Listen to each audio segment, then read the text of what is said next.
mo kí ẹjọ́ ẹ bá mi I have a great message tonight fún gbogbo ojúlówó ọmọ Yorùbá àṣírí ọ̀tá wa ò ní bò ìmọ̀tún ìmọ̀jọ́ ni ìmẹ́ni ibi kì í dalẹ̀ gbogbo ọ̀tá tó sọ wípé condition tí Yorùbá wà yìí ó dùn mọ́ wọn nínú torí pé wọ́n fi ń mẹ́kì owó ìgbẹ̀yìn wọn ò ní ládùn ìgbẹ̀yìn wọn máa kóró ojú tó gbó lọ. That chief imam was one of them. Mo bẹ̀ ẹ bá mi pa àwọn èèyàn wọlé I want to spoke mo fẹ́ sọ̀rọ̀ ló ń jẹ́ bẹ́ẹ̀ oh níjọ́ tó yìnbọn bá ti ń gùn mí àkàn máa tó owó òyìnbó yẹn sí yín ni màmá ju òyìnbó yẹn sí I want every original Yorùbás. This is attentively listen attentively for Baba Ekiti o about chief imam o ọ̀dàlẹ̀ Yorùbá tàṣírí ẹ̀hún tú lójoojúmọ́ mo kí yín lẹ́ẹ̀kan sí ìmọ̀tún ìmọ̀jọ́ ni o ìmẹ́ni bí kò ní jọ lórí gbogbo ayé yín gbogbo ẹ̀yin ojúlówó ọmọ Yorùbá gbogbo ẹ̀yin bàbá mi ẹ̀yin ìyá mi nínú òtútù tẹ́ ní òtútù ó ti sú yín ẹ fẹ́ wálé pé ilé làbọ̀ ìsinmi oko tẹ́ torí ẹ̀ tẹ́ ẹ múra sí bàbá kan sọ̀rọ̀ mo wo fídíò yẹn ó ní nígbà tó wà ní London òun rí àwọn ìyá kan wọ́n ń gbomi dání nígbà tó ń wá wo aṣọ tó wọ̀ aṣọ bíi mẹ́ta náà wọ̀ àìmẹ́rin àwọn kan wá sọ wípé ìgbé ayé tẹ̀ ń gbé ọ̀pọ̀lọpọ̀ àwọn ìyá yẹn ti kọ́ ilé ọ̀pọ̀lọpọ̀ àwọn bàbá yẹn ti kọ́ ilé sílé ìbẹ̀rù bójó Fúlàní kò lè jẹ́ ká wá gbégbé ayé wọn nírọ̀rùn àwọn kan wá ní orí ọ̀fẹ́ láti lọ àwọn kan wá sọ wípé kò ní happen ìmọ̀ tún ìmọ̀jọ́ ni ìmọ̀ àwọn ò ní jọ ìmẹ́ni bí kì í dalẹ̀ ìmọ̀ ṣípù ìmọ̀ọ̀mù Arẹwà Umaru Bello àdúrà nígbà kò ní jọ lórí Yorùbá ẹ máa bá nípa àwọn èèyàn wọlé network ẹ ló lé yá network ní ẹ jẹ́ pé network òun ló lé mi kó lórí program náà àti ọ̀tá tí Nàìjíríà gbélé wa lórí every one of us but we will not shut up títí tí a fi máa dé ilẹ̀ ìlérí wa tàbí máa dé ilẹ̀ ògo wa tàbí máa dé ilẹ̀ ìmúṣẹ wa mo kí yín lórúkọ bàbá Professor Banji Akíntóyè àrólé Awólọ́wọ̀ bàbá tó dúró tó ní pé ìran Yorùbá ò tún tàràkà mọ́ tó ní pé ìran Yorùbá ò tún ní tọrọ jẹ mọ́ pé èyí tí ìran Yorùbá ṣe àgbẹ̀ ó tó gẹ́ pé àkókò rèé fún ìran Yorùbá láti lọ akíyín bàbá bí adániwáyé ṣe rán yín níṣẹ́ tẹ́ ẹ gbà láti jíṣẹ́ ayọ̀ fún ìran Yorùbá Èdùmàrè yóò túbọ̀ bá wa lọ́ra ẹ̀mí yín ìmọ̀ ọ̀tá ò ní jọ lórí yín ìmọ̀ àdúrà mi gbà Umar Bello chief imam of Arẹwà Ìlọrin base ò ní jọ lórí yín bó sàlọ́ ògùn afẹ́fẹ́ Olódùmarè máa dá padà sí lórí bó fọlọ́fọ̀ gbogbo ọ̀nà tó bá wù kí chief imam ó gbà lórí bàbá Akíntóyè á bá Olódùmarè níwájú á bá ìṣẹ̀dá ilẹ̀ Yorùbá á bá níwájú mo kí yín lórúkọ bàbá l'Amẹ́ríkà ní London ní Canada káàkiri gbogbo àgbáyé níbi tọ́mọ Yorùbá bá wà mo tún kí yín lórúkọ kàkàkí Olódùmarè Sunday ọmọ Adéyẹmọ Ìgbòho Òòṣà ẹni tọ́lọ́run ọba mìíràn ó wà comfortable kò sí mọ́tò tí ẹgbẹ́ ẹ̀ ń gùn láyé tí ògùn kò sí mọ́tò tí àwọn sẹ́nitọ́ ṣe ń gùn tọ́mọ Adéyẹmọ ògùn Ọlọ́run ọ̀mí dá pé ó ṣe ní àkàndá ènìyàn ó fowó jí ìkẹ́ ó bọ̀rọ̀ jí ìkẹ́ ó fàyà rere jí ìkẹ́ ó bọmọ rere jí ìkẹ́ ó tún fi àwọn ènìyàn rere jí ìkẹ́ ṣùgbọ́n ó rí pé ìyà jẹ ìran mi ó wá gbóhùn Olódùmarè pé Sunday ọmọ Adéyẹmọ mo mọ̀ dá èsì ni dọjọ́ ìní I want to send you a message ó wá ní olúwa mi máa wí mò ń gbọ́ ẹni ṣe mo wà ń bẹ̀ olúwa mi máa wí mò ń gbọ́ pé ṣé inú ẹ̀ dùn bí wọ́n ṣe ń pa ọmọ Yorùbá lọ́tún tó ń pa ọmọ Yorùbá lọ́sì olúwa inú mi ò dùn sí ó yá dìde ọgbọ́n ìmọ̀ òye tí mo yọ̀ǹda fún ẹ go and use it to deliver your people kò fi ololo fọ́ọ̀mù kó wọ ẹ̀yìn wò he accept that call immediately mo forúkọ àwọn náà kéyìn káàkiri gbogbo àgbáyé l'Amẹ́ríkà ní London ní Canada ohun tí mo fẹ́ kí ẹ̀yin ìyá mi àti bàbá mi ó mọ̀ lórí ọ̀rọ̀ àdúrà gbè mí ẹjọ́ mo bọ̀ mo fẹ́ mú kankan ìjọ ẹ má bínú ẹ̀yin ìyá mi o ẹ̀yin bàbá mi o mi ò tó bẹ́ẹ̀ o.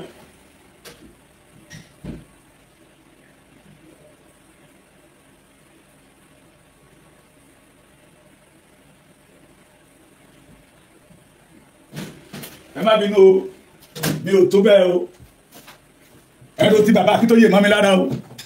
ẹ̀rọ ti kàkà kí Olódùmarè Sunday ọmọdé yẹmọ Ìgbòho ṣá ẹ̀rù mọ́ mi lára ní ìgbà tí bàbá kan wá sọ́dọ̀ mi ní ìjẹta tó ti sọ̀rọ̀ nípa síbìmọ̀ lèmi ti dálé pé tí mo fẹ́ kí àwọn ènìyàn mọ̀ ẹ̀rí rèé òun lẹ́ ń wò lọ́wọ́ mi àwọn rìsíìtì tí bàbá yẹn fi sanwó fún síbìmọ̀ òun lẹ́ ń wò lọ́wọ́ mi lógo wẹ́mà lẹ́ ń wò yẹ kí wẹ́mà má bínú pé mo dárúkọ wọn òun lẹ́ ń wò yẹ ṣẹ́rí tí bàbá yẹn fi sanwó fún àdúrà nígbà Umar Bello imam orúkọ yẹn lọ́dẹ̀ wà ń bíbá yìí lóòótọ́ tó fi ń kàṣì owó Umar Abdulrahman Bello ó yọ Bello yẹn kúrò bẹ́ẹ̀ ó wá fi àdúrà nígbà sí this is 260,000 naira for àdúrà nígbà Umar Abdulrahman Bello another 200,000 for Usman Abdulrahman àdúrà nígbà ó yọ Bello yẹ kúrò bẹ́ẹ̀ but èmi ò mọ̀ fi Bello sí lẹ́yìn eléyìí Umar Abdulrahman àdúrà nígbà 750,000 naira pay in Access Bank ṣé Access Bank ni Access Bank ni jáde Access Bank lílé gbà wọlé inú mọ́lẹ̀ tí ń jẹ́ pàpàlà Olódùmarè ọlọ́run ọ̀gá ògo Umar Abdulrahman àdúrà nígbà ike Access Bank yes okay wọ́n bèrè wọ́n onítọ̀hún òkò Access Bank sí ó kọ́ sí 750,000 gbogbo yìí lẹ́mọ lógo eléyìí ẹmọ Emma Bank 700,000 naira orúkọ tó wà lórí ẹni Abdulrahman Umar àdúrà nígbà ó yọ Bello yẹ kúrò bẹ́ẹ̀ another 700,000 eke another 750,000 ẹ̀rí pé déètì orí ẹ̀ ó yàtọ̀ síra wọn nígbà tí bàbá yẹn ti kó lè wá mo dẹ̀ ti sọ àwọn incident láti lè ṣó ọmọ Yorùbá lótìtọ́ àti lódodo pé bàbá yẹn wá lù wá ní jìbìtì ni bàbá màmá mi kan wá pè mí lẹ́nìí torí èmi ti mú bọ̀ what I want my people the Yorùbá race the ọmọlúwàbí ọmọ kóòtù òjíire the authentic the number one aṣẹ̀dá tọ́lọ́nà bàmídá ohun tí mo fẹ́ kọ́ mọ̀ pé we must stay away for Abdulrahman Umar Bello aka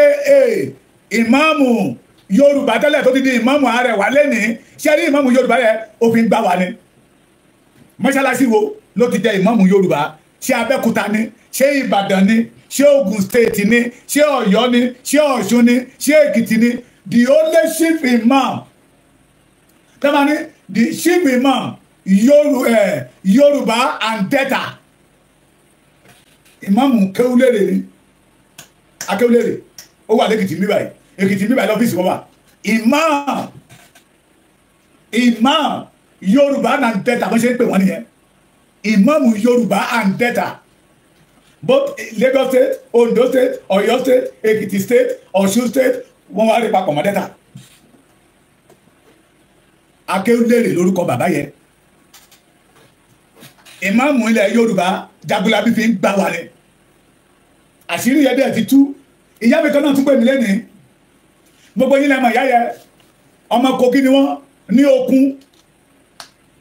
pé àwọn mọ̀ pé ibi tí Nàìjíríà lọ gbé wọn sí they did not belong to that place wọ́n yí àwọn pẹ̀lú ọmọ ìyá wọn ọmọ bàbá wọn Okun state and Ekiti state ìjọba kìí bí ẹ̀gbọ́n àtàbúrò ọmọ ìyá ni wọ́n ọmọ ìyá ọmọ bàbá ni wọ́n tẹ́bá tí Èkìtì bá fẹ́ kíyàn wá ní Okun o àwọn náà máa kíyàn ní Okun lọ́dọ̀ wọn lọ́wọ́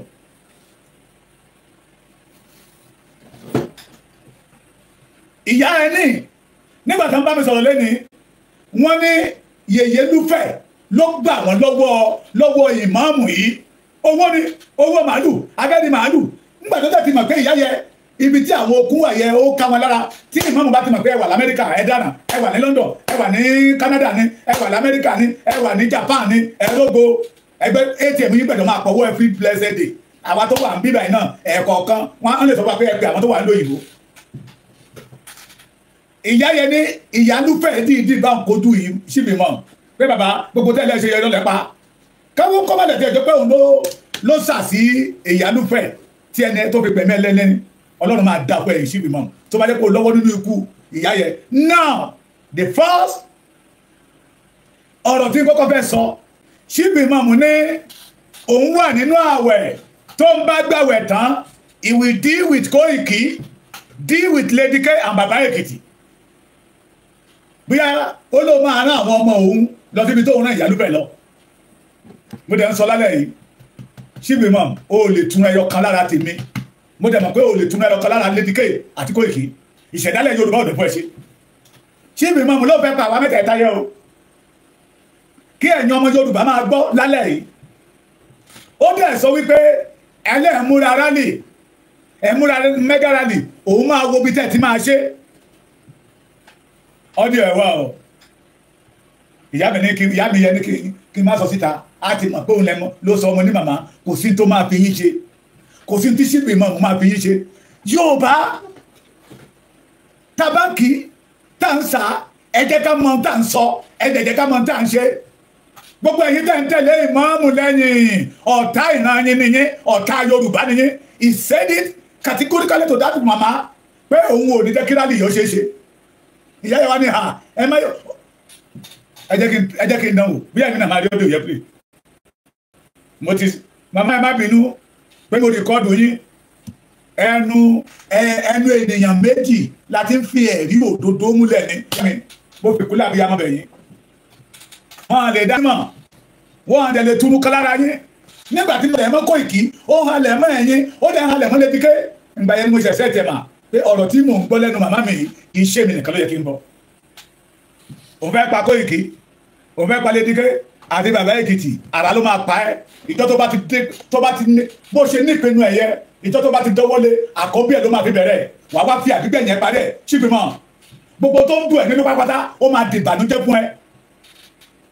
Ìṣẹ̀dálẹ̀ gbogbo ilẹ̀ Yorùbá tó ti tẹ̀ ó tẹ Oǹdó ó tẹ Èkìtì ó tẹ Ọ̀ṣun ó tẹ Ọ̀yọ́ ó tẹ Ògùn ó tẹ Èkó ó tẹ Ògbómọ̀ṣọ́ gbogbo ilẹ̀ Yorùbá tó tẹ̀ afẹ́fẹ́ tó fẹ́ sí ẹbẹ̀ á bẹ̀rẹ̀ sí ń ṣọwọ́ òdì sí wọ́n Chief Imam àdúrà mi. Èmi ò ṣe náà adániwáyé tó ní join Yorùbá nation ó dẹ̀ ní mọ́ kọjá yìí láti gbà yẹn kọjá yìí mi. Lady K, I don't want you to keep quiet. Mo ń sọ ní jọ̀hún àná bàbá mi ni ò fẹ́ sọ̀rọ̀ bàbá mi ni mi ò fẹ́ sọ̀rọ̀ mo ń sọ pé Lady K òun ṣẹ̀ mí ó ti ránṣẹ́ ó lóun fẹ́ ránṣẹ́ ikú but mo mọ̀ pé ọmọ ẹ̀ ló máa rántí. Tó bá bí gba ọmọ Chief Imam tó bá bí gba ọmọ mo sọ lórí ilẹ̀ Yorùbá lẹ́ni it is because of you tó bá di ọ̀gànjọ́ òru ẹ̀ níwàá mọ̀ pé agbára ju agbára lọ Chief Imam ìwọ fún ara ẹ máa mọ̀ tó bá ti bẹ̀rẹ̀ sí bó bí gba ọmọ wàá fọwọ́ ẹ̀ sí gbogbo wọn ni gbogbo owó tó gbà nínú Yorùbá yẹ bó o fi kọ́lé wà tálẹ́ yẹ wà fi wá ìsàn láṣẹ Olódùmarè láṣẹ ìṣẹ̀dálẹ̀ Yorùbá tí Ọlọ́run ọba mi dápẹ́ tí òun náà wà wálé ayé wájú ìyà tí a wá bẹ̀rẹ̀ wa nínú ìyà that we see the opportunity to get out of that punishment tí wọ́n wá ń fawọ́ àgọ́ wá sẹ́yìn. Ó sọ fún bàbá yẹn pé òun ti pe bàbá Akíntóyè òun ti kọ́ lóye Ìgbòho mo ní irọ́ ló pa mo ṣẹ̀ bá Ìgbòho sọ̀rọ̀ tán ni màá mo ṣẹ̀ bá bàbá Akíntóyè sọ̀rọ̀ tán ni irọ́ ló ń pa Ọlọ́run wà nínú àwẹ̀ tó ń bá wà nínú àwẹ̀ ẹjọ́ ìgbà wo làwẹ̀ máa tán kó lè tètè bẹ̀rẹ̀ sí fọwọ́ ara ẹ̀ sí kú àwọn ọmọ ẹ̀ kó lè tètè bẹ̀rẹ̀ sí wọnú ìkorò babaláwo tó bá ń da ifá fún ẹ oníṣègùn tó ń bá bẹ́ẹ̀ ṣe ẹjọ́ máa kàn dín nínú iyọ̀ papọ̀ ni ẹjọ́ máa kàn dín nínú iyọ̀ ẹ ti lè máa ṣe kẹ́ máa mú jẹ Abdulrahman Usman Bello àyàfi tó o bá tẹ́wọ́ gbowó lọ́wọ́ mi àyàfi tó o bá ná nínú òògùn ojú tèmi gan fara mi ní gbogbo tó bá sàmà fi ṣiṣẹ́ ṣùgbọ́n tó bá jẹ́ pé lóòótọ́ àti lódodo ló gbowó bàbá yìí gbogbo owó tó gbà yìí lọ́wọ́ bàbá yìí sọ̀rọ̀ débi kan lánàá láti tètè pàkí ní bàbá yìí fẹ́ máa ké bàbá yìí ta mọ́tò nígbà tó rí punishment tí àwọn Fúlàní federal government retire bóun lè ṣe máa ń pè ẹ̀mọ́ bí ò kàwé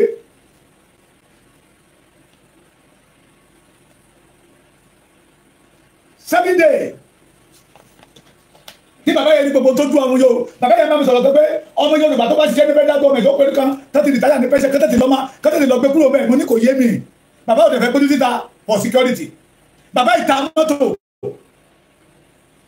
pẹ́tọ́ bá jẹ́ mọ́tò owó mọ́tò yẹn tó fẹ́ ná kí ìran Yorùbá lè kò mọ̀ pé ọwọ́ wèrè àdúrà mi gbà ló bọ́ sí ó lè èmi ló fẹ́ pa yóò bá wípé igbá la máa pa àyípàwò. Mo ti fẹjọ́ ẹ̀sùn àwọn abiyamayé Abdulrahman tó bá rí tó ń gbẹ lórí ìdúró àwọn ìyá mi àwọn abiyamọ tòótọ́ wọn á máa mu ẹ̀jẹ̀ díẹ̀díẹ̀ ni wàá mọ̀ kó bọ́ á. Ó ti ṣe gbogbo ìran Yorùbá, ó ṣe orí gbígbẹ, ó ṣe orí tútù. You are one of those people tó ń fọwọ́ abo wá sẹ́yìn torí pé orí pé ṣọ́ọ̀bù yẹ it is access for you to make money. Fọ́tò tó náà ti yà lọ́dún márùn-ún lẹ́yìn iná ló pa ó lè ìmáàmù ó lè àdúrà mi gbà ó lè èmi ló fẹ́ pa ó fẹ́ pa Koiki ó fẹ́ pa Lady K. Ẹni tó bẹ́ẹ̀ sá ó kàn máa kó bá tó bá dẹ̀ jẹ́wọ́ náà ló ń sá àwọn ọmọ ẹ wà á dẹ̀mí wọn légbodò wà á dẹ̀mí àwọn ọmọ ẹ légbodò. Ṣé mo pé ìgbà tẹ́lẹ̀ Yorùbá mọ̀ ta ẹni lọ́ta ẹni máa ń ní upper hand lórí èèyàn. Ohun tó bá jẹ́ pé lóòótọ́ o mọ̀ nípa ikú Yèyé Lúfẹ̀, we don't know that we have enemy inside pé you are one of them. Torí ìyá yẹn tó wípé ìyá Lúfẹ̀ ló gbà mí lọ́wọ́ chief imam bíi pé tó bá ti pè mí báyìí bíi pé ó fi nǹkan gbowó lọ́wọ́ mi ni. Owó màálù ni owó màálù àwọn wá ń wo owó màálù ó dà wọ́n bíi mẹ́rin àwọn márùn-ún ìyá yìí ló máa jẹ́ ìkẹfà ń sìn nínú ìyá kẹfà yìí ló ń wò fún lówó màálù tó wá ní òun ní tẹ́sí lórí owó màálù òun ní tẹ́sí lórí owó màálù ó lè ṣé bàbá Akíntóyè ló rẹ tó bá máa wí àlọ́ lòun fi Akíntóyè síbẹ̀ who are you in Yorùbá land who are you á ní òun lòun ní Akíntóyè níbo program tó fi pè é nígbà tó fẹ́ selection bóyá ló mọ̀ pé àwa kọ́rẹ́ǹtì ìwà wọn pè é ní Ajára inú ẹ̀ dùn kọ́kọ́rọ́ ni ẹ́ wọ́n pè é ní Múbú èmi ní bàdá Múbú èmi bàdá Àkàbà ni ẹ́ ló fi kó àwọn bàbá yẹn jẹ làwọn bàbá yẹn fi kó ẹ mọ́ra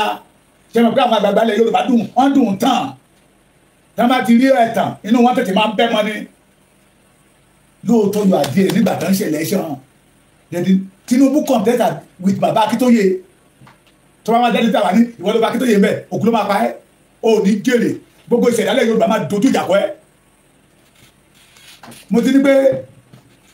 nígbà tí bàbá ti kó kinní wa pé ń tí àwa fẹ́ kí ọmọ Yorùbá ó mọ̀ kó tètè máa run away fún àdúrà nígbà ó lè ní o kò fẹ́ kí ìran Yorùbá ó lómìnira ọmọ iṣẹ́ Sultan Sokoto ni ẹni pé Amadu Bello award náà wá gbé fún pé well done fún iṣẹ́ tó o ṣe ó ti rápálá ó ti lo Yorùbá nation ó ti rápálá wọnú gbogbo àwọn kábíyèsí ilẹ̀ Yorùbá ó ti rápálá wọnú gbogbo àwọn àgbàgbà ilẹ̀ Yorùbá alábàjọ tá a fi pe àwọn yẹn tán wà nù kì àpè ọba mi à ń wà nù kì ó ti rápálá wọ ọ̀dọ̀ Gani Adams ẹni tí ò fẹ́ kankan jẹ tẹ́lẹ̀ tí Gani bá sọ wípé tí Yorùbá ló ń ṣe lọ́la tó bá dọ̀la á lọ sí regional government restructuring àṣẹ ọwọ́ ṣíìpì mọ̀mù ló wà bẹ́ẹ̀ òjẹ́ nílé orò jẹ́ nílé eégún àrà ló máa pa ẹ́ dànù. Màmá tó wá pè mí lẹ́nìí tó jẹ́ kí n jáde síta nípa ọ̀rọ̀ ẹ̀ ìyá yẹn ló sọ wípé òun wà nínú ààwẹ̀ òun ò lè sọ̀rọ̀ báyìí pé bàbá yẹn máa sọ̀rọ̀ o gbogbo allegation tán pé kàn yìí wọ́n ti kó rìsíìtì tán fi sanwó fún yín wọ́n ti kó síta rìsíìtì tán fi gbowó tẹ́lẹ̀ bá máa sọ pé bàbá gbowó màálù lọ́wọ́ òun bàbá gbowó màálù lọ́wọ́ òun àwọn tẹ́ gbowó nígbà àti Gani àti Dara tẹ́ ní ẹbẹ́ ní màálù méjì ọ̀rọ̀ tí ìmọ̀ọ́mù kọjá màálù nígbà tó mọ̀ pé màálù ẹ̀yọ̀ kan gbà ẹbí àti ìsọdẹ̀ náà ta méjì dẹ̀ ló má gbà ẹ fẹ́ gbowó màálù ẹ fẹ́ gbowó màálù ẹ fẹ́ gbowó màálù. Ẹ jẹ́ kí n pè tí o màá mi mo tún pẹ́ ilé ẹ̀kan sí o mi ò ṣerú ẹ̀ rí o bọ̀ mo rí pé ohun tẹ́ sọ fún mi ohun tó yẹ kí àwọn ọmọ Yorùbá ó gbọ́ ni ẹ má bínú òun ló jẹ́ kí n rìkọ́dù ẹ̀ tó bá dẹ̀ mọ̀ pé ẹ̀yin lẹ sọ lẹ bá mi sọ̀rọ̀ kò sí tí Abdulrahman Usman Bello máa fi yín ṣe mà ẹni bá ti dúró lórí òtítọ́ bẹ́ẹ̀ ni olódodo a máa ń láyà bí kìnìún kò sí tí Umaru máa fi yín ṣe láṣẹ Olódùmarè bó bá gbọ́wọ́ kọ́ wá fi ṣe ra ẹ̀ mà bó bá gbé ọwọ́ á fi ná ara ẹ̀ torí àríkí ṣẹ́gi lórí tó bá ṣẹ́gi tó rí ara rẹ̀ níbi ìlú egede kọ́ ọkọ̀ kọ́ ọ̀rọ̀ àkàwé ọ̀rọ̀ ni ọ̀rọ̀ àṣẹ àwọn bàbá wa ni pé tí àríkí ṣẹ́gi bá ṣẹ́gi lógo orí ara rẹ̀ níbi ìlú yíyími bá yíyími kọ́ orí ara rẹ̀ níbi ìgbé bí ọ̀gẹ̀dẹ̀ bá gbọ́wọ́ sókè ara ẹ̀ níbi náà gbogbo ọwọ́kọ́wọ́ gbogbo èròkèrò tí ìmáàmù Arẹwà Abdulrahman Umar Bello bá gbé lórí ọmọ Yorùbá á fi ṣe ara ẹ̀ ní tó bá ní kó ń pa ọmọ Yorùbá kẹlẹ́kún agbo ilé ẹ̀lẹ́kùn ti máa sọ àyàfi tó bá jẹ́ pé ẹkún ìró ibi lọmọ Yorùbá rò sí ṣùgbọ́n tó bá ní jẹ́ pé ó gbowó gbogbo ogún àwọn tó gbowó lọ́wọ́ wọn ogún wọn máa dúró gẹ́gẹ́ bí odidi èèyàn tá máa ní ìwọ ìmọ̀ọ́mù yìí rárá láṣẹ Olódùmarè èmi kọ́ ni mo sọ bẹ́ẹ̀ àwọn tó láyé tọ́lọ́run mi kó lé ayé lé lọ́wọ́ àwọn ìṣẹ̀dá àkọ́kọ́ tó lọ́dọ̀ bá mi tó kọ́kọ́ dá sórí ilẹ̀ Yorùbá wọ́n á gbọ́ ọ̀rọ̀ mi ta lẹ́yìn wọ́n á sọ di àṣẹ.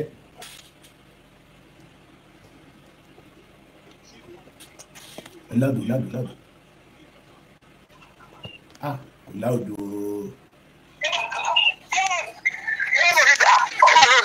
kò ní kankan màmí ẹ má bínú máa o ẹlẹ́ẹ̀kan yẹ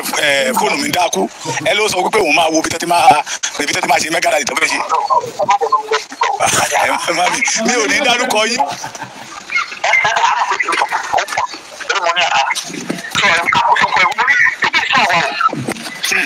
ó wá ní òun máa wo bí tẹ́tí máa rí mẹ́gàdà lè yẹ ṣe ìsókè. wọ́n ní ibi ìṣúná ọ̀gbọ́n ṣùṣù ní ilé ní àìmọye àṣàṣe lọ́nà tó kò síbi owó kẹ́ máa jáde lẹ̀. wọ́n ní bàbá ibi tí wọ́n darí omi ẹ̀jọ̀ ló táwọn ọmọ yìí rẹ̀. olórí burúkú ni màmá mi owó ló fi ń gbà ìyá kẹsẹ̀ pèmí tán ní London sí ní Helen Ọbáfẹ́mi bí àti wọn máa gbọ́ ìyẹn ní owó tó ti gbà lọ́wọ́ òun ti lé ní 10 million naira àwọn fẹ́ ṣe ìkẹ́ báyìí èèyàn kan wá sọ́dọ̀ mi ní ìjẹta mà èèyàn kan wá sí ọ̀dọ̀ mi ní ìjẹta mà ó kó rìsíìtì wá tó jẹ́ pé Abdulrahman àdúrà mi gbà lórúkọ tó wà ń bẹ̀ 700,000 lẹ́ẹ̀mejì 750,000 lẹ́ẹ̀mejì 1 million lẹ́ẹ̀kan 250,000 lẹ́ẹ̀kan 200,000 lẹ́ẹ̀kan. àmín màmí àmín ìpè abiyamọ ti mọ̀. àmín àmín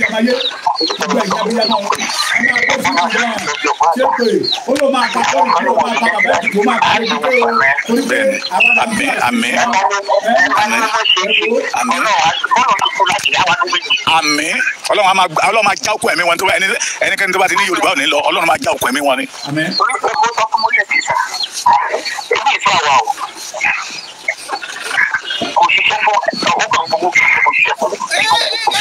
yes òṣèlú òun lẹ́lẹ́bẹ̀rẹ̀ lọ́wọ́ ẹ̀ pé wọ́n á kí ìṣẹ̀tọ́ lóhùn àánú àwẹ̀. ọmọ ẹni tọrọ náà ọlọ́run ọmọ Yorùbá ṣe fẹ́ ní national leader ni mo lè bẹ̀rẹ̀ mọ̀ pé national leader ni. national leader tó ló fi jẹ́ Ògún ló máa pa Ògún. oní àrìnwó tí mo fi ní ẹgbẹ́ yìí olè mẹ́fọ́ pé ẹ̀yin àwọn làwọn ní bàbá tó yẹ olóyìn ẹ̀yìn bàbá tó yẹ ọlọ́run ló fẹ́ àwọn méjì òfin tó yẹ wọ́n ọlọ́run ló yẹ wọ́n. bolo ti yàn wọ́n bolo ti wá. ẹ̀ka máa wo bí wọ́n ti máa ṣe rálẹ̀ ṣé kò lè yẹ ọ̀gá má ṣe ọlọ́fún àwọn ọ̀. ok ká máa wo bí wọ́n ti máa ṣe rálẹ̀ ìpínlẹ̀ ó máa bọ́wọ́ Ọlọ́run pàdé. wọ́n ní àwọn akẹ́kọ̀ọ́ mi dáná ọ̀tẹ̀ ìgbọ́sọ̀tẹ̀ fífi yẹ nínú mo fẹ́ máa wá gba rìtámẹ́ǹtì mi là méjì kí wọ́n máa bẹ́ẹ̀ lẹ́dá kan jù. ṣùgbọ́n mo ní bíbélì tó pọ̀ jù mo fẹ́ yé ẹ̀rọ wá ní pé àkókò àṣẹ o. ẹ̀rọ máa ń kọ lẹ́tà wo ló kọ́ kó ṣe lè kọ lẹ́tà fún yàrá. lẹ́tà wo ló ń kọ lẹ́tà wo ni ṣíwèé máa ń kọ ẹni tó yìnbọn ẹnu ẹ̀ ò dán mọ́ná bíi ti tèmi báyìí.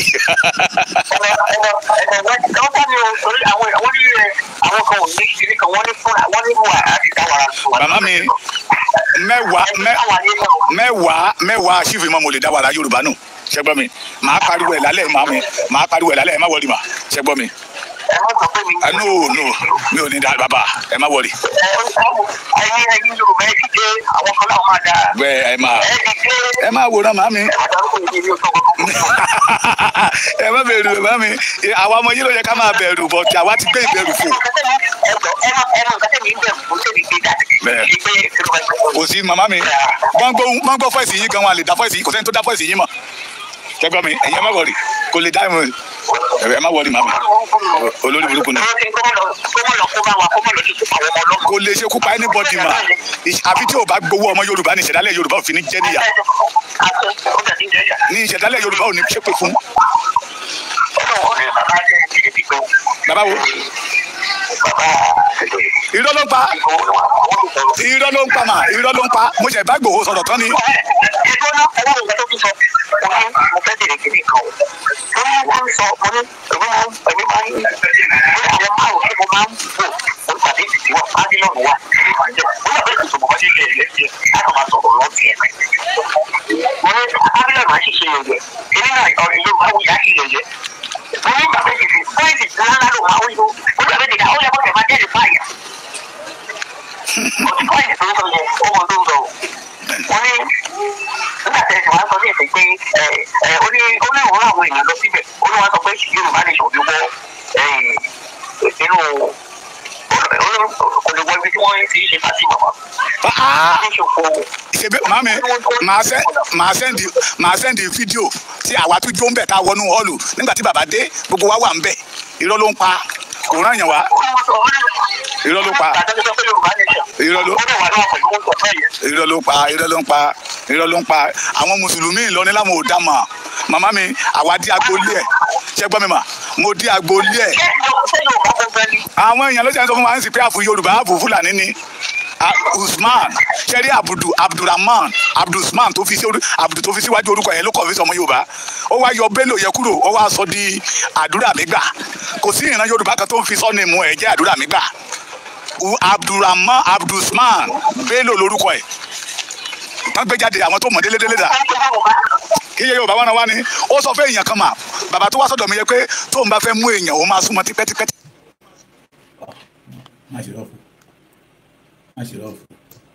má ṣe lọ́ọ̀fù wọ́n fẹ́ mú èèyàn ó máa súnmọ́ tipẹ́tipẹ́ nígbà tó ń bá gẹ́ẹ̀sì ẹ̀ tán ló ṣe máa yọ ṣọ́ọ̀kì lẹ́sẹ̀ ojú ẹni yẹ ìyẹlẹ kò mọ̀ pé òun gbọ́ nígbà tó sọ fún èèyàn pé ilé òun kan yọ ilé yìí jẹ ni pé tó máa ti yọ ilé jẹ tó òun máa jù dànù níjọ́ ẹ̀ ló ń kúrò lọ́dọ̀ ẹ̀ ẹni tó ń gbowó lọ́wọ́ ẹ̀ ìyẹn wá sọ́dọ̀ mi máa.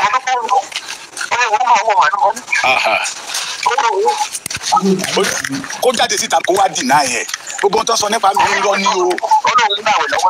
àwẹ̀ tọ́lọ́run ò lè gbọ́ Ọlọ́run ò lè gbọ́ Ọlọ́run ò lè gbọ́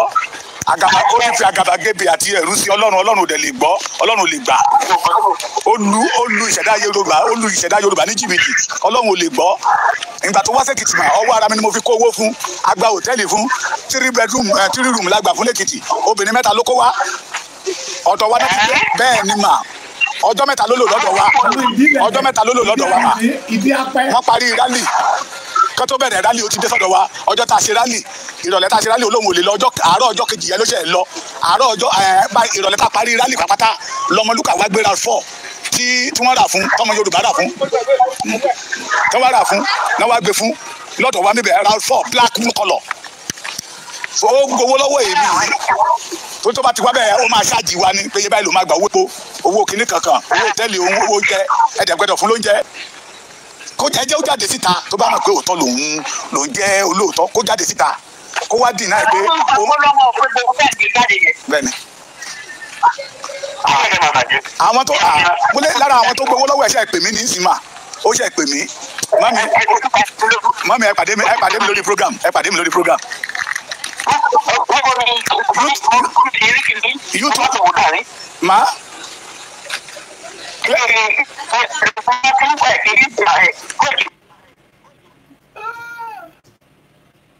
òtítọ́ ló máa lè ké irọ́ ṣe ti gbọ́ current one ni o màmá mi lẹ́ẹ̀kan sí ẹ má bínú èmi orí kọ́dù èèyàn o pé èyí wúwo bó ṣe wà kò lè dì náà yẹ mà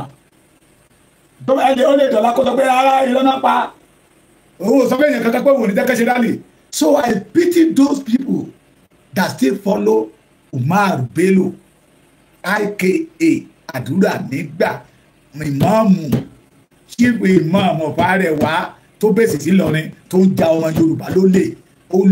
owó tó gbàdú lọ́wọ́ wa ò kọjá owó màálù ó ti bá 1 million kan lọ́wọ́ èèyàn kan pé àwọn fẹ́ ṣe ìwé Yorùbá ẹ gbọ́ nínú ọ̀rọ̀ tí màmá wa sọ síta ń sìn pé ó lòun kọ lẹ́tà ẹja bílẹ̀ ilé ìwé mélòó lọ bàbá Akíntóyè was a professor tẹ bá ń bá bàbá sọ̀rọ̀ lọ́wọ́ bàbá tó ń kọ̀wé kan lọ́wọ́ náà wọ́n kọ̀wé kan lọ́wọ́ máa tó jáde ní àwọn ní ibo ni ìmọ̀ọ́mù ti ń kọ ìwé kọ lẹ́tà níbo ló kọ lẹ́tà lọ níbo ló travel lọ olórí burúkú ni bàbá yẹn torí pé Koiki sọ pé you betray the Yorùbá torí pé bàbá yẹn sọ pé you já Yorùbá knowledge torí Koiki Lédìkẹ́ sọ pé bàbá ẹ kàn kó àwọn ọmọbìnrin Yorùbá káàkiri ẹ̀ ń fọ́ wọn lẹ́pọ̀n jẹ nílà yìí ẹ̀ ń lá wọn lẹ́pọ̀n mú nílà yìí lẹ́fẹ̀lẹ́fẹ̀ pa àwọn mẹ́tẹ̀ẹ̀ta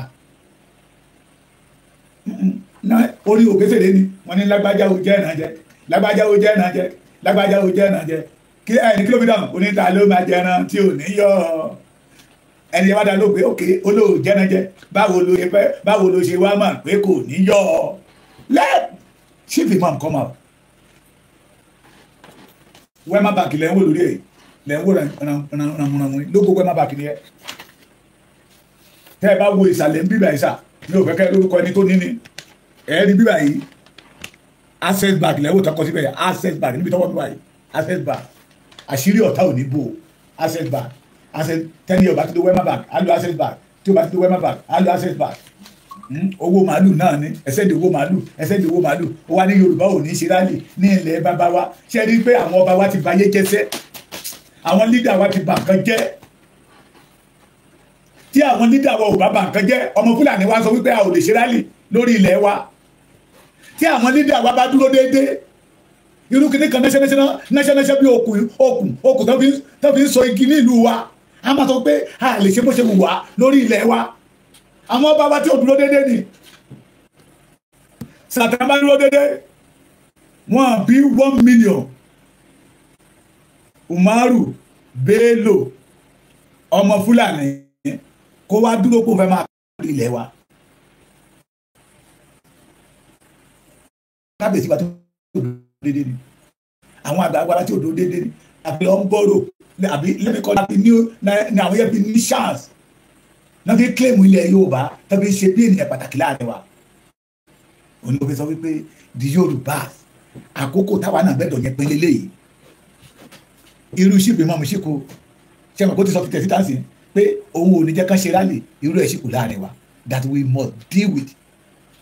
irú ṣìpì mọ́mú ṣìkò táwa Yorùbá gbẹ́dọ̀ gbé ní wojú ẹ̀ irú wọn ṣìkò táwọn fawọ́ agbo Yorùbá sẹ́yìn irú wọn ṣìkò tí wọ́n rẹ́rìn sí olóyè Ìgbòho àti bàbá Akíntóyè ṣùgbọ́n tó jẹ́ pé wọ́n pinnu bá wọn ṣọ̀tá ni irú gbogbo yín ẹ máa kú ṣáájú ògo yín ni gbogbo ẹnikẹ́ni tó bá ti rí ọmọdé yẹn mọ́ tó ní inú ń bí òun irú ẹni bẹ́ẹ̀ máa kú ṣáájú ògo ẹni ò bá jọ ọmọdé ò bá jẹ́ àgbà tó ń ro ibi sí ọmọdé yẹn ó máa kú ṣáájú ògo ẹni. Chief Imam èmi ò ní ní kó ṣe ló dàbí pé kí àwẹ̀ yẹn ti parí lẹ́ni ọ̀la kó lè ráyè jó ewé àti egbò tó fẹ́ jó bóyá àdó náà nìwọ náà fẹ́ máa sọ sí ìyàn lápò káàkiri wàá bá Ọlọ́run níbẹ̀ bó bá ṣe ń gbin lọ́kàn lọ ní ibi ẹ̀kọ́ máa sọ wọ́n máa wá máa rùkú ọmọ wá bá ilé ni láti ṣe Olódùmarè àyàbí tó bá jọmọ Yorùbá lólè àyàbí tó bá gbowó màálù ìgbà ti dára owó màálù méjì lọ́nà mẹ́rin ló gbà owó màálù ó gbé 1 million owó ìwé ẹni tó kọ́ ni èmi kọ́ mo sọ bẹ́ẹ̀ ẹni tó wá rèé tó dẹ̀ píwèé wa ó ní kí n jọ ohun tí òbí jẹ́ kí n pé kíní ẹ̀ síta ni pé ọdún mo ti pè síta ẹjọ́ ọ̀tẹ́ bá ti pè síta ọmọ àti mọ̀ pé òun ni wọ́n fẹ́ ṣe rálì ní Ọ̀kà nílùú Ọmọlúkà 700,000 naira ní bàbá ìgbà owó ìlànà Ọmọlúkà gan tó sásókè tó sásódò sórí 100,000 gbà ó máa sọnù máyé ó máa padà máyé lára ni. sọ̀rọ̀sọ̀rọ̀ kan nígbà tí nínú hòtẹ́ẹ̀lì tó jí lẹ́yìn àwọn ọmọ yóò bá kórìíre o Yorùbá nation la jí sílẹ̀ ní inú mi dùn àyà mi kú àti jí sí Yorùbá nation ẹni yẹn pè mí pé bàbá yẹn ti sọ wá di dírámà ohun tó ń polóko lẹ́kún ní àpàdé bí sẹ́ẹ̀rì pé dírámà ló kú tí bàbá yẹn kọ̀rọ̀ Yorùbá ṣe aṣọ gẹ́gẹ́gẹ́gẹ́ ẹja béèrè náà kí ni èjì ẹ ọmọ ìjọbẹ̀rí tí ń wá bẹ̀ẹ́ sáyà o nílé kéwú o ní mọ́ṣáláṣí o pẹ̀lú ẹni Chief Imam mú bí tó àwọn ará Ìlọrin láwọn ò mọ́ adénú ọjà ọba ní Ìlọrin pé ẹjọ́ ilé Chief Imam là ń lọ ọ̀tọ̀ níbi tó gbé wa lọ Chief Imam ọ̀bì Ìlọrin náà gbé wa lọ sọ́dọ̀ ẹ̀ àwọn ní rárá kìí ṣe Chief Imam wo a ní ṣìbì máa mú ní Yorùbá wọ́n ní ṣe bàbá tó máa ń débìlà gógóró yẹ tó máa ń gbé adé síwájú ẹ̀ yẹ wọ́n ní fẹ́ẹ̀kì ní tábà tó dárúkọ ẹ̀ tábà dárúkọ ẹ̀ púpọ̀ jù táwọn ọmọ Ìlọrin bá bò wá èèyàn kan ló sọ ìjọ tó abẹ́rẹ́ wọn ni àwọn fẹ́ bá wa ṣe kankan ni n ta orúkọ tó pẹ̀ fún wa ní ẹgbẹ́ àwọn ní ṣìbì máa náà ṣe wàá mú wa lọ sínú agboolé yẹ agboolé kọ́nàkọ́nà bíi pé kẹ́nìyàn máa gbé ní kẹ́nìyàn máa gbé ní ibo ni mo lè fi àpèjúwe tẹ́ máa fi mọ̀ kẹ́nìyàn máa gbé ní ọjọ́ ní skul wo ló wà ní ọjọ́ ní ojú ẹlẹ́gbà yìí kẹ́nìyàn wá páàkì mọ́tò sábẹ́ bíríìjì ojú ẹlẹ́gbà agboolé tó sọ̀rọ̀ ẹ̀ di current champion mọ́ wa lọ́wọ́ olè tó fọmọ Yorùbá gòkè àwọn kábíyèsí wa tó dúró déédéé ni ló allow somebody like ìkan nínú àwọn ẹ̀jẹ̀ Fúlàní tó wá ń deceive ìran Yorùbá we the Yorùbá ẹ̀ ti gbọ́ olóhùn máa wò ó ibi tá a ti máa rí láti ṣe àlejò ń fọwọ́ lálẹ́ fún wa nílẹ̀ bàbá wa ẹ̀ rí pé nǹkan ti ṣe wá àlejò ń sọ pé okùnbi tá máa gbà ẹ̀ rí pé nǹkan ti ṣe wá kí ìmáàmù Arẹwà ìmáàmù Fúlàní kó máa sọ pé òun fẹ́ pa Kóìkí òun fẹ́ pa Lédìké òun fẹ́ pa bàbá Èkìtì torí pé a fẹ́ bọ́ kó lóko ẹrú torí pé a sọ pé kó má gba ọmọ Yorùbá mọ́ ẹ rí i pé nǹkan ti ṣe wá ṣé títí ẹ wàá ju ti Dúpẹ́ Onítìrí lọ báyìí ṣé kì í ṣe kí Dúpẹ́ Onítìrí tó máa sáré lẹ́yìn títí ẹni àbí kápò ní local chief kápẹ́ Dúpẹ́ Onítìrí ní national chief ẹ ní kúre Yorùbá ẹ jáde dìde ẹ jáde dìde ogun yìí kì í ṣe ogun tí Kóìkí kì í ṣe ti bàbá Èkìtì nìkan gbogbo ọmọ Yorùbá kò lẹ́yìn sífì mọ́ kó má tàn ọmọ Yorùbá mọ́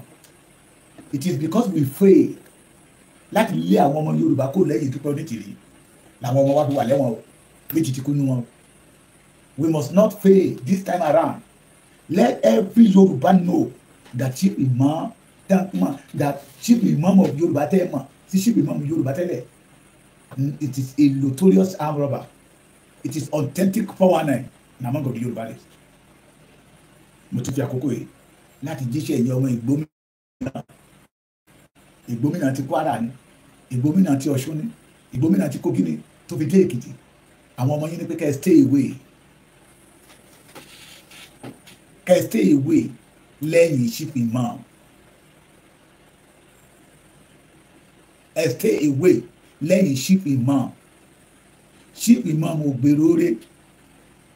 sí ìran Yorùbá o kò fẹ́ kí ìran Yorùbá ó dúró because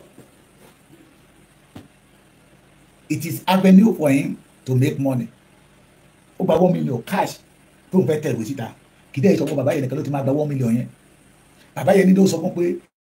lára 1 million tó máa san òun máa ní uniform bẹ́ẹ̀ àbí tó bá máa fún bàbá yẹn ní uniform lọ́la pé òun máa fún ní uniform bẹ́ẹ̀ àti bàtà mo ní ṣe wọ́ọ́rí ọ̀ níyìn ni pé ó ní bọ́ṣe máa ń jáde lọ bọ́ṣe máa wọ̀ nìyẹn àbí tó bá máa fún bàbá yẹn ní uniform lọ́la ó gba 1 million cash torí pé ènìyàn ló ń fẹ́ ṣiṣẹ́ ìran o lẹ́yìn ìgbà yẹn 700,000 naira lẹ́ẹ̀mejì that is 1,400,000 750,000 naira lẹ́ẹ̀mejì that is 1.5 million naira kí 1.5 ni lẹ́ẹ̀mejì ọ̀tọ̀ọ̀tọ̀ káwọn wá kàti 200,000 ti 250,000 bàbá yẹn ní ìjọ 50,000 ìjọ 200 ìjọ kó lọ síbẹ̀ káṣí gba àjíǹde kó ló ti lọ pé ó ní fún bàbá lówó tí bàbá máa fi jẹun kó tó lé ní ẹgbàá 100,000 yìí ó ṣe fáwa náà rí ni ló jẹ́ kí n gba bàbá yẹn gbọ́ kó jáde síta pé òun ò gbowó lọ́wọ́ ọmọ Yorùbá kó jáde síta pé ọmọ Yorùbá ò ra mọ́tò fóun wọ́n rálì mo ti gbàgbé ìlú yẹn ó ní kí àwọn yẹn sẹ́ǹdì owó mọ́tò kán dẹ̀ ti gba hòtẹ́ẹ̀lì dé òun rúùmù mẹ́ta náà yẹn wọ́n gbẹ́dọ̀ gbà kó pé làwọn yẹn bá yarí that is why tí òfin lọ sí rálì yẹn Yorùbá wake up ẹ wake up àṣírí ọ̀tá ò gbẹ́dọ̀ bò àṣírí àwọn tó sọ wípé ìran Yorùbá ò ní ọjọ́ ọ̀la tó sọ pé ìran Yorùbá ò ní ọjọ́ ọ̀la àṣírí wọn gbọ́dọ̀ bò a ò gbọ́dọ̀ bò àṣírí ọ̀tá ká máa tú àṣírí wọn ni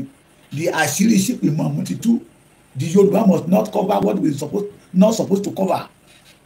ó lè ní ṣìpì mọ̀ ó ti rí ìrìn àjò pé ẹ jẹ́ kí n máa invest wọn lọ the majority àwọn tó tẹ̀lé lẹ́yìn not all of them know that irú èèyàn báyìí ni sáà ẹ̀yin ọmọ ìgbómìnà àwọn ọmọ yín ní kí n sọ fún yín o mo ń jíṣẹ́ o kí ẹ̀bí yín kó lè kú lọ́rùn mi we don't want to lose anybody wọ́n ní ẹ̀yin Àgbẹ̀kọ̀yà tẹ́jọ́ ọmọ ìgbómìnà ẹ̀yin fìjìláńtẹ́ tẹ́jọ́ ọmọ ìgbómìnà ẹ̀yin ọ́ntà tẹ́jọ́ ọmọ ìgbómìnà àwọn tó lóun kó kiri nìyẹn wọ́n tún pa àwọn kan ní rescue alert ó jọ ẹ̀wọ̀n ẹ̀yin tẹ́ ẹ̀ ṣe man o war tẹ́ ẹ̀ fi joyè wọ́n ní kẹ́ ẹ kíyèsára tó bá jẹ́ ojúlówó ọmọ Yorùbá go and check that award tí Abdulrahman Usman Bello tó gbà lọ́wọ́ àwọn ọmọ Fúlàní sáà ṣé ọmọ Fúlàní lè jáde lọ́la kánáfẹ́ fún Sunday Igboho ní award ṣé ọmọ Fúlàní lè jáde lọ́la kánáfẹ́ fún Koiki International Koiki Media ní award tàbí àwọn mídíà wa kọ̀ọ̀kan ní award ṣé ọmọ Ìgbò lè jáde lọ́la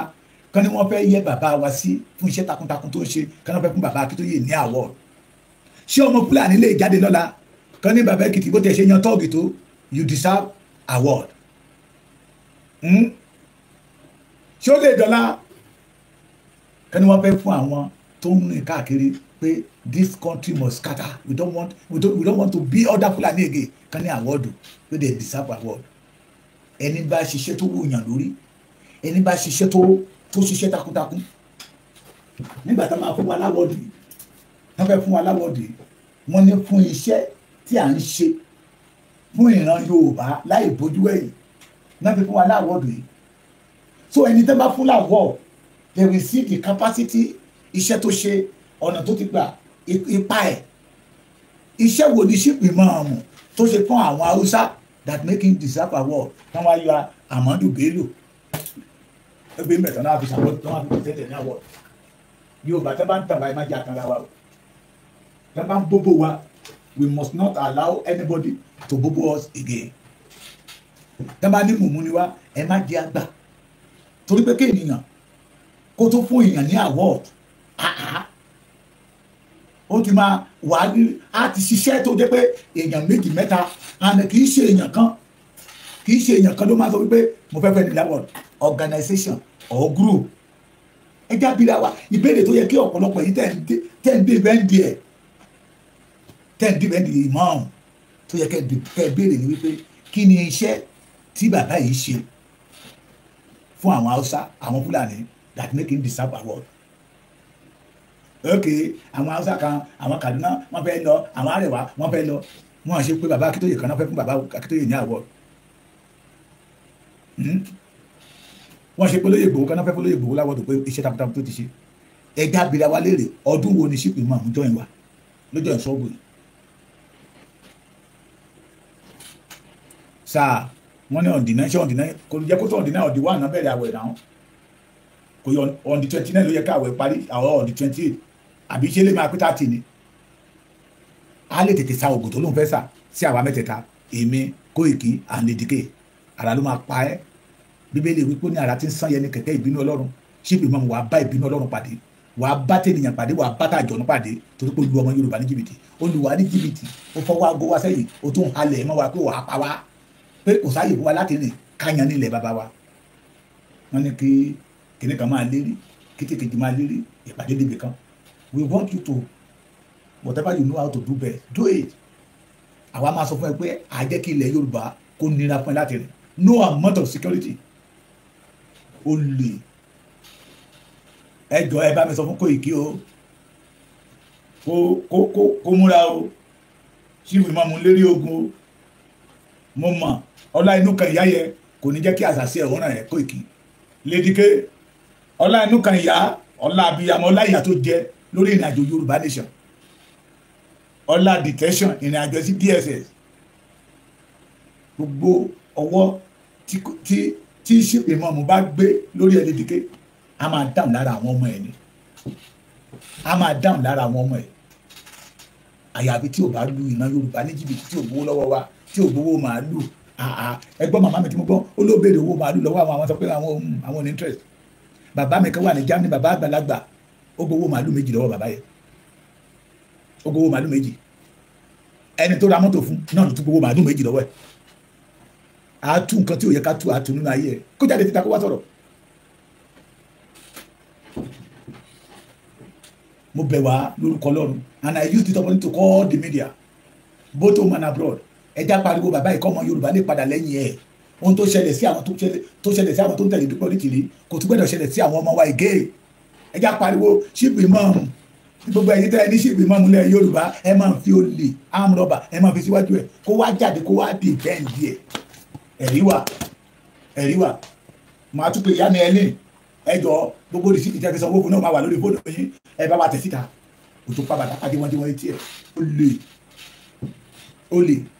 ní chief imam, olè ní ẹ jẹ́ kílẹ̀ ìwà gbóná. Gbogbo ilé ìta ń sọ mo tuntun sọ lẹ́ẹ̀kan sí ẹbí wọn kọ́, ẹbí àwọn bàbá wa tí ò dúró déédéé ni, ẹbí àwọn bàbá wa tó ń ṣe ọ̀tá ìran wọn ṣùgbọ́n táwọn embrace Fúlàní. That is why it is easy for the àdúrà nígbà láti lè lọ opportunity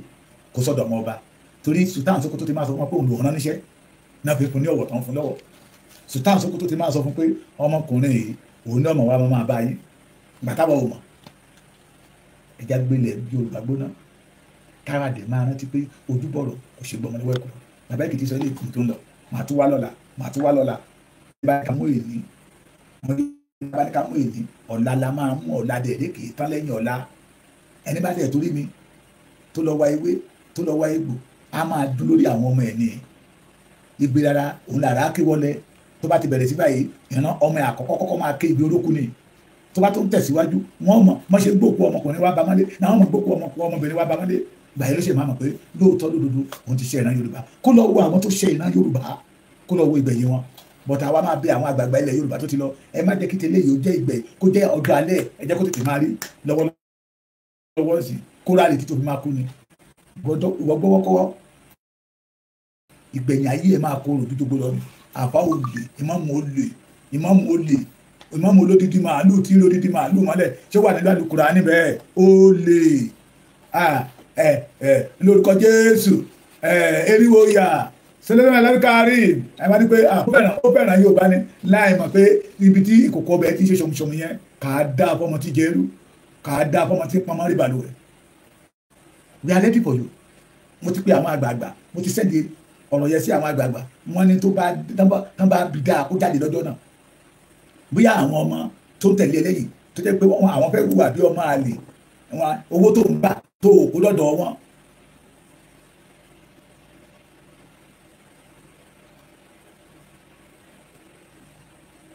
tó òkú lọ́dọ̀ wọn ló fẹ́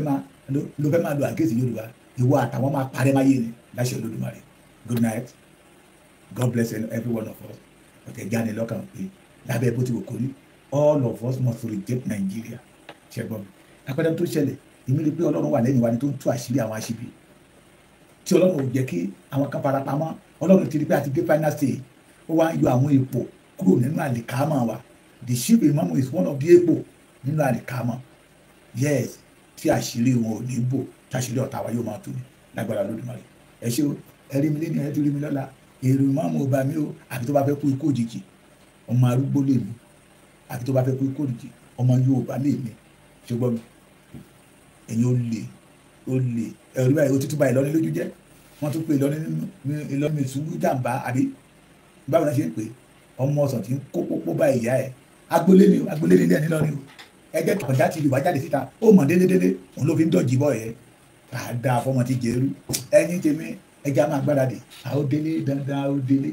àódélé dandan àódélé ohun tó bá wé èṣù kó ṣe tiwa níjọba náà ohun tó bá wé ẹ̀ṣẹ̀ kó ṣe ohun tó bá wù mọ́ àmú kó sọ àwa la nílẹ̀ Yorùbá mega rally wa máa wáyé nítorí the land belong to us. Ọlọ́run á lọ studio mo mọ̀ pé ẹ̀yin bàbá mi máa rà ó dàárọ̀ you are blessed igi rí lẹ́ máa fi ti yẹ kù láṣẹ Olódùmarè. Ẹ̀yin máa jí láyọ̀ ṣùgbọ́n ọ̀tá yín ò ní jí ọ̀tá yín máa sùn kò ní jí. Gbogbo àwọn tó ń gbowó màálù lọ́wọ́ Yorùbá táǹtàn Yorùbá jẹ wọ́n á sùn wọn ò ní jí láṣẹ Olódùmarè.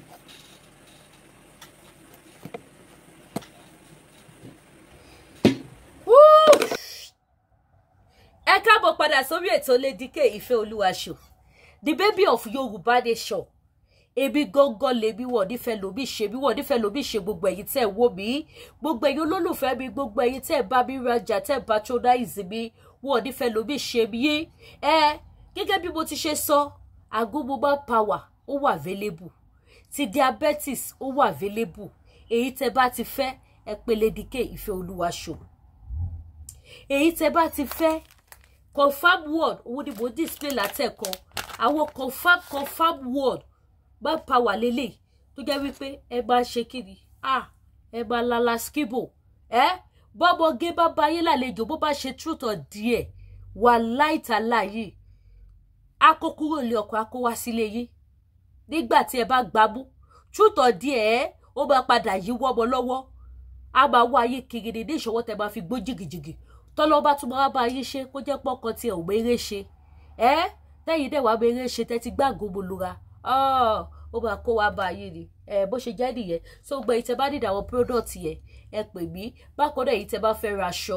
aṣọ wà lọ́lọ́kọ̀ òjọ̀kan aṣọ òkè wà jewelries wà gbogbo ẹ̀ wà bẹ́ẹ̀ bá ṣe fẹ́ wọ sí ni ẹ̀yẹ ṣáà ti pe Lady K Ìfẹ́olúwa show the baby of Yorùbá nation ojú òní tí yìí mi ní wá ayé tì ẹ wá bá mi rajà mo bẹ̀bẹ̀ ní gbogbo èyí tẹ́ bá fẹ́ ra spiritual items ẹ pè mí gbogbo èyí tẹ́ bá ní one or two things tẹ́ face tẹ́dẹ̀ nídìí àwọn ọkọ̀ àdúrà tẹ́ lè lò bí nǹkan ìṣẹ́gun curse breaker mercy àwọn ọkọ̀ àánú àwọn protection something tẹ́ lè lò àwọn something tẹ́ lè lò fún victory ẹ pè Lady K Ìfẹ́olúwa show ẹ mọ̀ pé rere ni Olúwa Kristi bẹ́láyè orúkọ Jésù ilé ìṣọ́ agbára ni bẹ́ẹ̀ ni fún ẹni tó bá ṣe kíni tó bá nígbàgbọ́ bó ṣe jẹ́ díẹ̀ sóhun gba ìtẹ́ bá dìde àwọn ọkọ̀ tẹ́ lè lò áìdá yìí kò ṣàkíyèsí wípé kò lọ déédéé bó ṣe yẹ kó lọ déédéé fún yín àbẹ́ jẹ́ tó bá lálàkàlà àbẹ́ rí sáìdì wípé wọ́n dọwọ́ sí yín ẹni tẹ́ẹ̀ṣlẹ̀ ó lé yín ẹni tẹ́ẹ̀ṣọ̀ ó ṣọ yín gbogbo àwọn ọkọ̀ bẹ́ẹ̀ yẹn ẹ pè Lady K Ìfẹ́olúwa show mo assure yín pé àwọn spiritual items tẹ́ bá lò tí gbogbo yẹn bá ṣẹ́ tí ẹ bá gbégbá ọpẹ́ tẹ́ bá ní ẹnu ọpẹ́ ó wà available ní Sẹpẹ́ ìlú Canada ni mo wà ní Hamilton ẹ̀yẹ ṣáà ti pè mí bàbá yín sẹ́dẹ̀ any country tẹ́ bá wà any state bàbá yín sẹ́dẹ̀ tó bá dẹ̀ jẹ́ pé African food náà lẹ́ bá fẹ́ rice ọ̀fadà wà sẹ̀mó wà èlùbọ́ gàrí pando yam ẹja stockfish tí ò lè gungun àti crayfish gbogbo ẹ̀ wà àti irú locust beans ìyẹn náà wà so èyí tẹ́ bá ti fẹ́ ẹ̀yẹ ṣáà ti pè Lady K Ìfẹ́olúwa show ẹ bá tún wá gbàgbé láti subscribe sí YouTube channel wa kẹ́dẹ̀ tọ́ notification bell yìí ire o.